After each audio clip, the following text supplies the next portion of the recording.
Hola amigos, muy buenas tardes.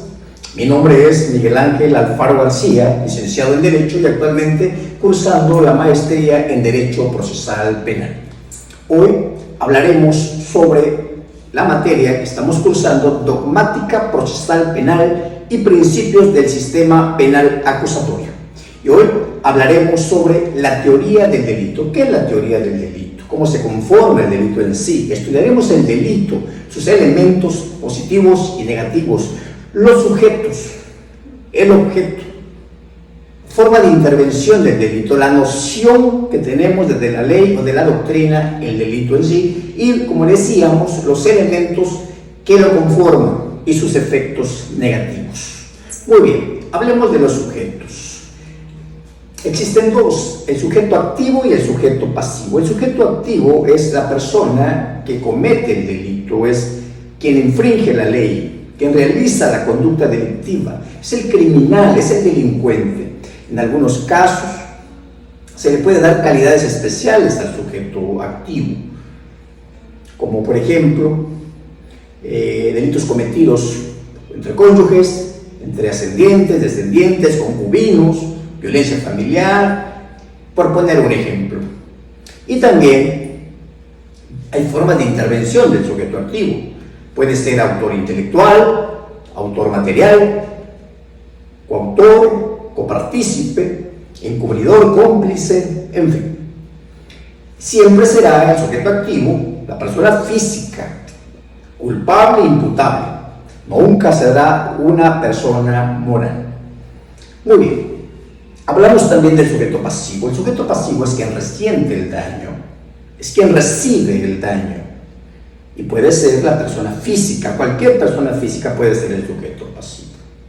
Como decía, el sujeto pasivo se puede clasificar en dos, impersonal y personal. El impersonal, por ejemplo, un robo que recibe una empresa, es el que se comete contra una persona moral. Y el personal es cometido contra una persona física, quien resiente directamente en su persona el daño causado, por ejemplo, lesiones. También podemos clasificar al sujeto pasivo en dos: sujeto pasivo de la conducta, sujeto pasivo del delito. El sujeto pasivo de la conducta es quien recibe directamente el daño causado. El sujeto pasivo del delito es el que tiene el interés jurídico protegido por la ley. Siempre en el derecho penal, en cualquier descripción típica penal, siempre esos derechos están protegidos por la ley. Por ejemplo, el derecho a la vida, el derecho a la libertad personal, el derecho a la libertad sexual, el derecho a la propiedad, el derecho al patrimonio. Esos derechos son los bienes jurídicos tutelados por la ley y están protegidos. Muy bien. Vamos a hablar ahora sobre el objeto del delito.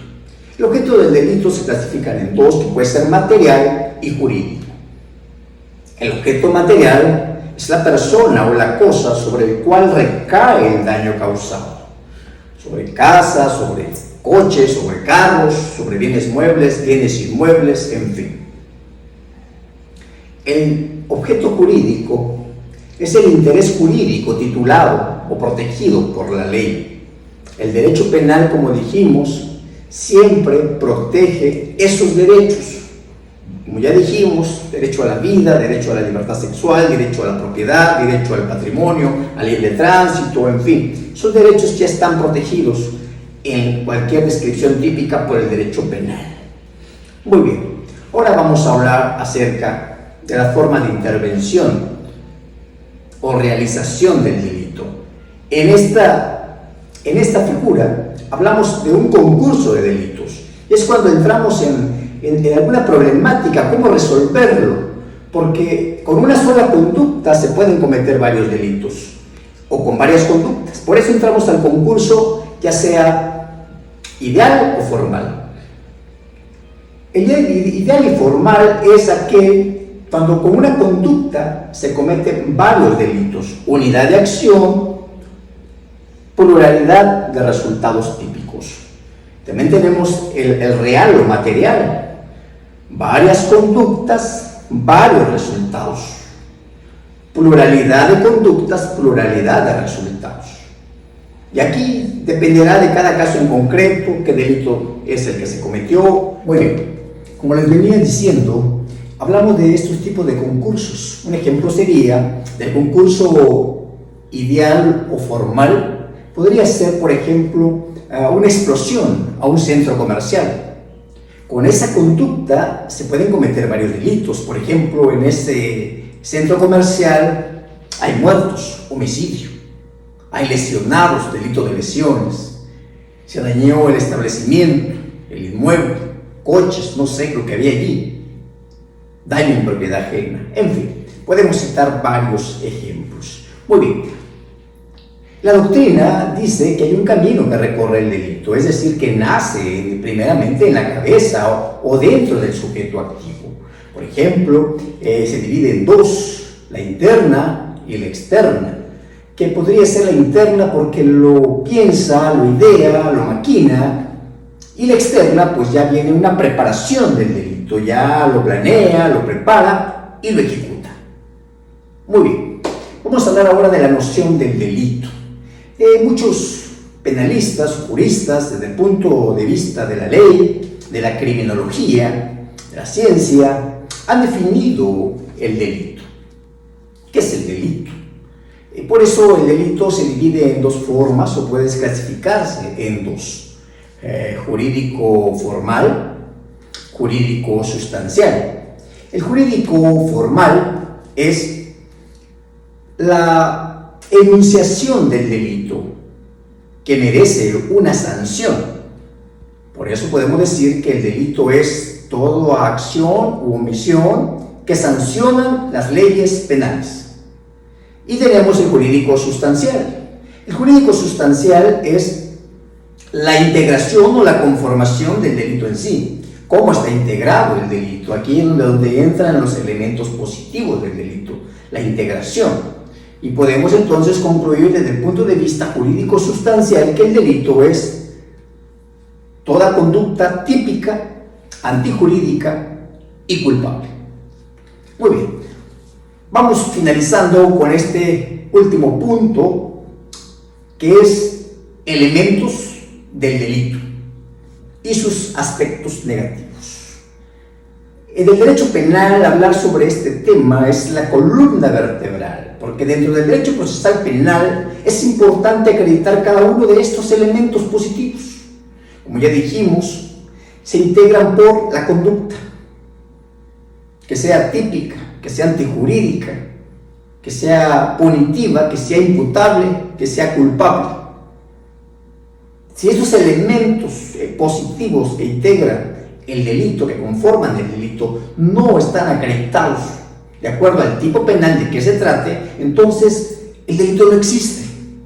El delito se anula por la inexistencia de alguno de estos elementos positivos. Tiene que haber una conducta y que esa conducta sea típica. A todo elemento positivo trae un elemento negativo. Por ejemplo, conducta, ausencia de conducta, tipicidad, atipicidad, imputabilidad, inimputabilidad, culpabilidad, inculpabilidad. Y así podemos ir mencionando los efectos o los elementos negativos contra los elementos positivos. En la práctica vemos que cuando surge un elemento negativo, destruye el elemento positivo y entonces como consecuencia no existe el delito. Y por eso vienen las excluyentes del delito, ¿verdad? Como causas de justificación, excusas absolutorias, en fin, podemos enumerarlos, pero ya será en cada caso en concreto en que se analizará en qué elemento o qué elemento negativo hay que introducir para destruir el elemento positivo. Resulta que si en alguna acusación el fiscal alega imputabilidad, que el sujeto activo es imputable, pero resulta que el elemento negativo podría introducirse como defensa del acusado, que el sujeto es inimputable, y ya dependerá de cada caso en concreto cómo acreditarlo para destruir el elemento positivo. Por eso estos van de la mano de acuerdo al derecho penal o al derecho procesal penal, estos elementos son importantísimos acreditarlos fehacientemente, porque a la falta de uno que no se acredite, se extingue el delito. El delito no existe. Muy bien, pues aquí un pequeño resumen de este tema tan interesante dentro del derecho procesal penal y de acuerdo a los principios del nuevo sistema penal acusatorio.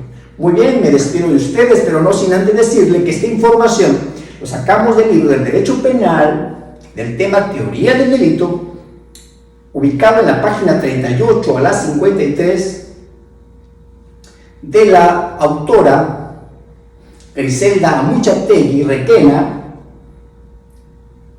editorial Ospor, publicado en el 2012. Esa es la fuente, nuestra referencia, por el cual nos apoyamos en este tema. Muy bien, me despido de ustedes. Bonita tarde, hasta la próxima información, hasta la próxima materia. Nos vemos.